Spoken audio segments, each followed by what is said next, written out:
Yehey! Isang gigalicious na hapon sa inyo mga pet malukong lodies na werpang nakikinig ngayon sa MOR 101.9 My Only Radio for Life. O, diba? At syempre, bilang talaga namang masayang-masaya ako ngayon, bilang ang ating mga babies, nakita ko lang to ng mga, nila, nasa fetus pa sila. Mga kabataan days nila, oo, talaga ng mga, syempre, unahin muna natin ang talaga namang pangmalakasan pagdating sa modeling with the letter W. Wow! With matching acting pa yan on the side, ha? Napakahusay umarte. And grabe talaga ng mga, ang kanyang boses, talaga namang umaariba sa larangan ng music industry. Tapos napakagaling pa nitong mag-perform. Pag talaga nag-concert ito ng Very Nice, talaga yung mga fans niya naghihiyawan ng bonggang-bongga. Ang dami nang naabot ng girly na ito at kaya naman i-welcome natin siya live sa playlist pa more with Eva Ronda, the one and only My Entrada! Mambo bola! Ay, grabe. Joke lang. Hindi kaya yung bola kasi lahat ng sinabi ko totoong-totoo yun. Pagdating I sa love you, modeling, ate. yung sa Araneta, grabe ha. Ang dami, nag-viral yung yung rampage mo doon ng Very Nice. Hindi lang naman sa sa ramp modeling, 'di ba? Yung pa niya yung sa mga magazine. Oh, tara! Ay, pack na pa. Sama kita. Ay, wag na ako masira pa yung pag nakita nila ako, sino ba tong duwending to? Charing. Pero grabe, buti. It's so nice ha. Talaga naman na makita ulit kita. Grabe, sobrang tagal may ha, na hindi ka nagpakita kay Ate Eva. Oo nga po, sobrang na-miss mo nga kami kanina. Oo nga sobrang na-miss ko kayo. At syempre ha, kaliwat kanan kasi ang mga projects nyo. Pero ikaw munang kakausapin ko. Maya-maya surprise natin sila kung sinong kasama mo ha. Sige po. Wag mo na ako. Ay, etara. Parang kilig na kilig ka sa mga titig niya, ha? Ayan. Uy, congratulations nga pala, ha? Kasi laging kasama sa top 10 lahat ng mga kanta mo, mga Yay! singles, ready to mingles mo, mga awitin. Ayan. Siguro po, mas mabuti pag isabi niyo yan sa lahat ng mga bumoto sa akin. Bumoto sa kanta ko, yung mga sumusuporta sa akin, Mayward Family, Team Mai, and Ed. Sila Totoo talaga. naman yan. Kasi syempre talaga ng mga very talented ka naman at marami ka rin, pinapasaya mo rin naman kami talaga ng bonggang-bongga may. O, di ba? Ikaw ang dami mo ng mga achievements, di ba? Simula nung nag-PBB ka. O, pagkalabas mo pa lang, ka na, grand champion, agad-agad. O, di ba? Pagkatapos niyan, kaliwat ka na ng iyong nagkaroon ka na ng movie. Syempre, kasama mo rin sila Edward, yung mga sila Marco and everything nice. Tapos, after that, marami ka ring mga kaliwat kanan ng mga magazine modeling and ramp modeling, tapos kaliwat kanan din ng iyong mga hindi kasi totoo naman, 'di ba? Gusto kong balikan kasi favorite subject ko ang history. So Okay. binabalikan natin yung mga nakaraan. Aral pa. And now na talaga namang kasama ka na namin ngayon, eto may matanong ko lang sa iyo, ano pa bang mga plano mo o mga gusto mong ma-achieve sa buhay kasi parang lahat na-achieve mo na rin, 'di ba?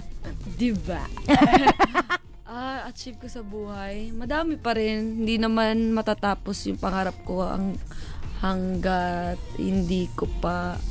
Ano pa yung parang pinaka-bet mo talaga? Ang pinaka-bet ko pa... Hindi para sa akin, para sa pamilya ko po. Ay, ang sweet naman. Uy, may nakita nga akong parang yung trending na video mo. Di ba, pinag-aaral mo pa yung mga kamag-anak mong iba. Ayun, sa Ang pamilya very ko. sweet Gusto ko naman. makita sila makapagtapos ng pag-aaral ng 3 pinsan ko. Tapos matapos yung bahay namin sa probinsya. Ayun, yun po. Wow, palakpakan naman natin si Maymay. Naiyak ako dito yung right eye ko. Charing.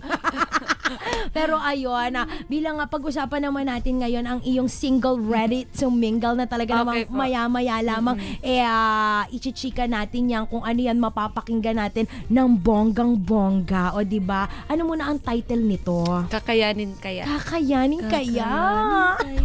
Naku, napakaganda ng title, Pero eto, ma-segue ko lang. Kasi parang gusto ko ngayon, syempre alam naman natin na si Maymay, lahat talaga kaibigan yan. yan, oo, dito sa ABS-CBN, marami yung mga friendship na talaga namang ready talaga siyang ipagtanggol sa lahat ng mga bashers and everything nice. Ayan, dito sa ABS-CBN or sa kahit outside ABS-CBN, sino parang ati-atihan mo, ati-atihan or kuya-kuyahan mo or pinaka-close mo ngayon na talaga namang masasabi mo na nandiyan despite the fact na kahit anong mga maramdaman mong pain sa buhay. Yung Sa mga, showbiz po? Or kahit ikaw mamili, kahit hindi. showbiz or non-showbiz or sa non-showbiz po, yung mga kaibigan ko dati pa lang sa elementary, si Patricia tsaka si Jabin. Tapos sa high school naman, dalawa din, si Leslie tsaka si Erica. Tapos sa college naman, si Ate Lucel, Ate Rysel, Ate Jill. ay, ang bongga. Tapos sa showbiz, Oo, si sa Ate showbiz. Jinri, Ate Elise, sabay ni Mga Kuya. PBB, Tapos, mga PBB Tapos si girls. Dodong din, si Marco po. O, diba? Kaya rin naman talaga namang sila ay, kaya naman talaga si Maymay, nakakayanan din niya ang mga problems na dumadating sa kanya. Bukod sa family niya, nandiyan ang friendship overload. Oo, yan ang kanyang napakagandang bagong awiting Kakayanin Kaya. Naku, kayang-kaya mo yan with the help of your family and of course Thank yung you friends po. na talaga ng mga naichika mo sa amin kanina ng bonggang-bongga. Pag-usapan na natin ito, yung Kakayanin Kaya. Anong favorite Kakayanin line mo Kaya. dito? Ano ba? Tukol ba saan ito? Kasi narinig ko na siya actually sa sa mga natin digital platforms ng Very Very. Ang ganda, niloop ko nga ng Bonggalarm siguro mga ilang araw na grabe, may parang kakaiba kasi sa mga inawit mo, 'di ba? Parang ito ang ibang version na may ang narinig natin at may pagbirit sa sa dulo. Oh my Oo. Uy, congratulations sa iyo kasi ibang may ang Thank you po. napakinggan natin Thank you dito. po. Worth it yung yung pag-recording namin yan kasi wala talagang tiwala sa sarili ko na kakayanin ko yung kanta pero kinaya ko. Kinaya mo at kayang-kaya mo yan ng Okay, bonggang-bongga. opo, oo. Pero eto may matanong ko lang sa iyo anong favorite line mo dito sa awiting na kung Kakayanin Kaya? Siguro yung favorite kong line is yung kung ipaglalaban ba maglalaban ba ang pag-ibig ko o wag na lang, hindi ko alam. Bali kung kakayanin ko or hindi.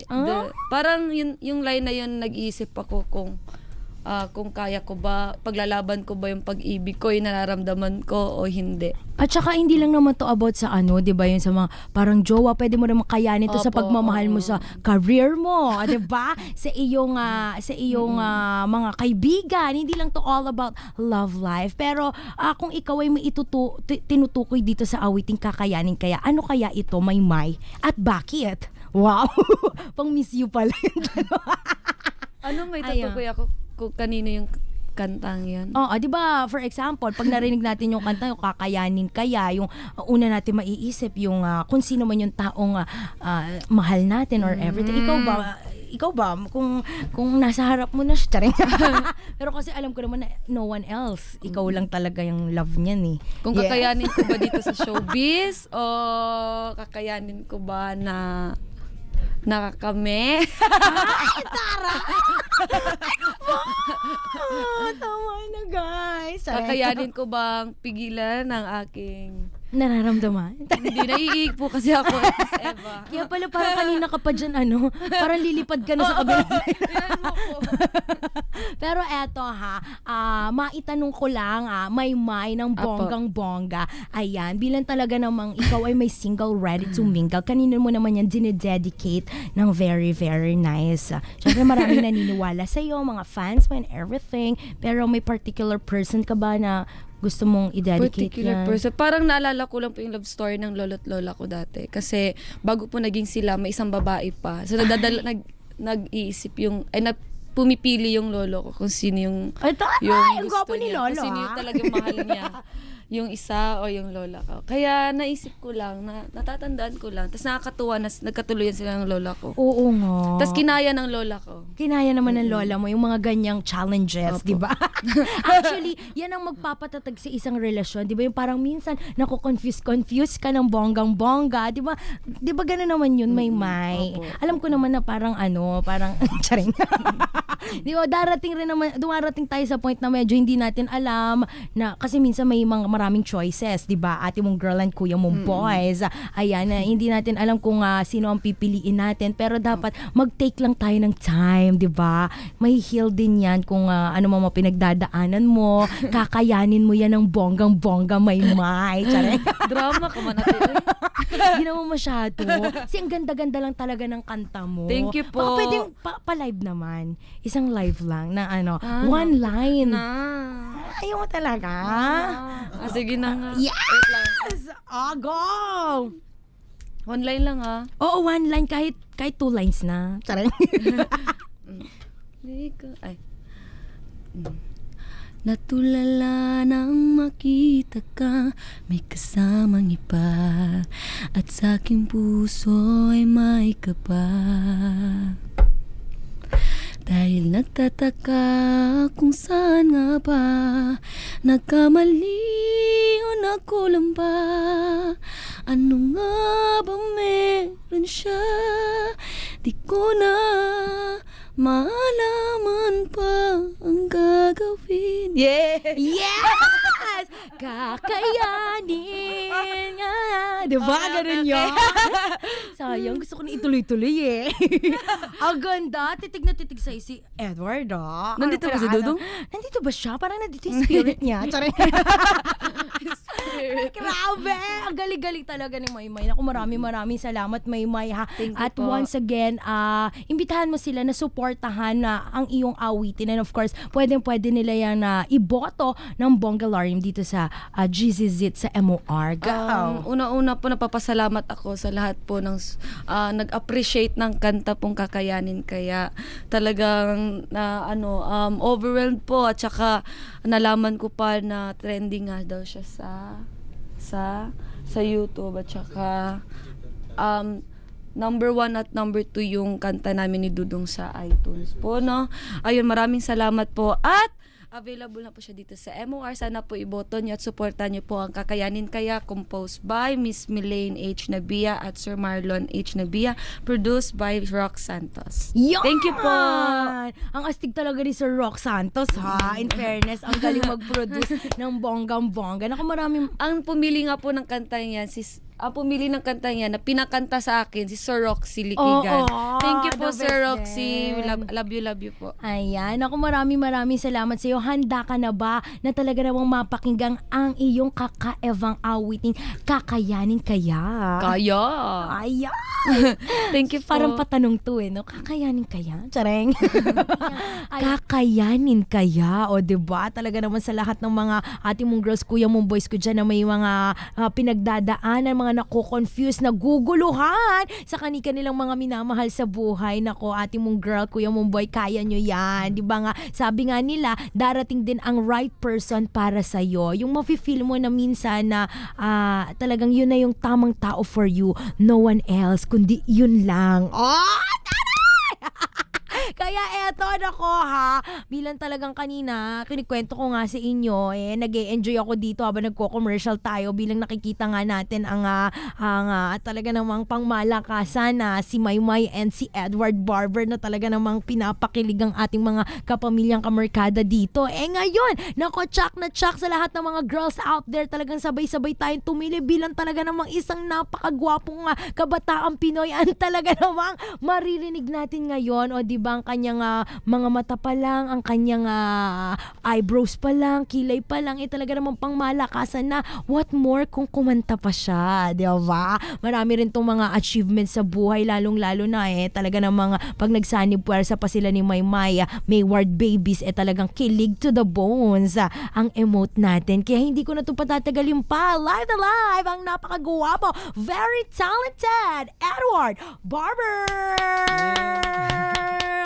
Hello, Edward! Hello everyone. Ayan, kumusta naman ang sapit ng 2019 sa'yo, ha? Medyo pangalawang na natin ngayon, pangalawang buwan, mag-March na. Ayan, kumusta naman ang buhay-buhay, Edward? Actually, patapos na yung Feb-ibig. Oo nga, pero feel ko may pag-ibig pa rin dito, ha? Oo naman, lagi naman. Kahit saan ako Ayan. punta.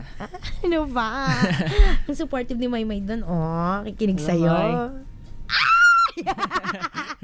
Yan nga ba sinasabi natin. So, Edward, ayan. So, kumusta naman ang buhay? May mask ka ngayon, ano? Para, syempre, yung mga nakikinig sa atin ngayon, ano bang nangyari sa ano mo? Wisdom tooth mo ba? Last week, 4 na wisdom teeth, they took it out na. So, medyo namamaga po yung cheeks ko. Mukha akong cartoon. So, ngayon, Naku, kaya may gwapo mo mask pa ako. rin, ha? Ikaw, tinanggalan ka na ng mga yung mga, kasi di ba yung wisdom tooth, natanggalan na rin ako ngayon, kaya nga wala akong wisdom, eh. Pero ikaw, kahit tanggalan ka ng wisdom tooth, ha? Punong-puno ka pa rin ng wisdom. Yeah! Ayan. So, anong mga pinagkakabalahan ni Edward Barber ngayon habang talaga naman na siya ay merong bagong awitin na ibabahagi sa atin maya-maya lamang? Actually, at the moment, a lot of things are going on. Pero excited na ako na today is the launch of No One Else. Kaya I'm excited for everyone to hear it as well. Yes! Pero mamaya natin yan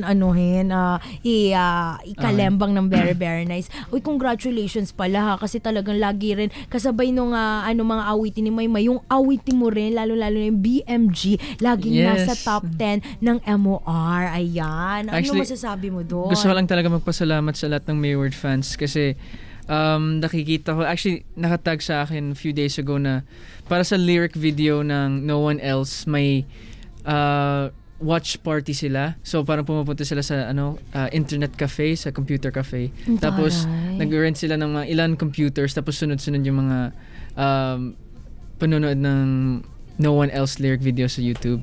So for that and for BMG, yung mga votes nila, sobrang grateful ako. Oo nga, grabe, solid na solid talaga ang mga fans ninyo, no? Talagang kahit saan kayo magpunta ng very, very nice, nandiyan sila para supportahan kayo ng bonggang-bongga. And syempre, thank you rin dahil pinapasaya nyo kami ng very, very nice. Di ba? At syempre, pag-usapan natin, bukod sa mga aktingan, bilang kasi nag-movie ka na, di ba? Kasama mo si Miss Bea Alonzo and of course si Mr. Aga Mulak, di ba? Ngayon naman sasaba ka rin naman sa larangan ng music industry, di ba? Gaya ng tinanong ko kanina kay Maymay, meron ka ba bang mga gustong i-try sa life mo as Edward na hindi mo pa nasusubukan pero bet na bet mong i-try, di ba? Nag-acting ka na, nag-singing ka na. Ano pang gusto ni Edward? Gusto ko gumaling sa pag-host. So gusto ko maging, kasi sa ngayon, every Sunday, nag-host kami ni Maymay kasama si Kuya Robbie tsaka si Donnie sa I Want ASAP. Sa I Want app po yun. So, yun po, doon ako na-experience for the first time talaga na yung kung paano sila nag-host, kung gaano kahirap. So, gusto ko talaga gumaling with hosting, pero lalo sa craft ng acting. Wow! Ayan na nga ba sinasabi natin. Kaya nga syempre, di ba talaga namang pinaghahandaan mo yun ng bonggang-bongga. Yung mga pa-workshop si Mayor and everything. Nice. Talagang very hardworking kasi to kapag si Edward, kapag gusto niya talagang isang bagay, pinagtatrabahuhan talaga ni Edward ng bonggang-bongga. Kagaya na lang ng mga song na ipi-play natin mamaya ang kanyang awitin na No One Else. Kaya kumapit kayo sa kinauupuan, kinatatayon at kinahigan ninyo dahil maya-maya lamang maririnig nyo na ng very, very nice. Pero grabe, pag-usapan na natin ang iyong napakagandang awitin na No One Else. Ayan, ayan. Dahil No One Else, Kuya mong Boy Edward, ano bang ibig sabihin ng awitin mo? Anong message ng song mo na pwede natin maibahagi sa ating mga kamarkarang kapamilya? Actually, itong kantang to, gusto ko itong kantang to kasi it's a good serenade song. So, pag nangangarana ka, tapos you have to, parang if you're asking a girl out for a date, it's a good song to use. Actually, itong song nito, it's all starting now and forever, it will always be dedicated to Maymay. Kasi may lyrics na sa lyrics yun sa chorus, may oh my part na yan. Tapos sinadya namin ni Sir Rox yun. So para mas halata yung meaning ng song. So dinidedicate mo yung No One Else kay Maymay. Nakakilig! May! Haba ng hair, Ayan. So, eto ano bang favorite line mo dun sa awitin mong No One Else? There's no one else in the world I would rather sing this song to. There's Ayan no one na else but nga. you. So, parang ganun. It's,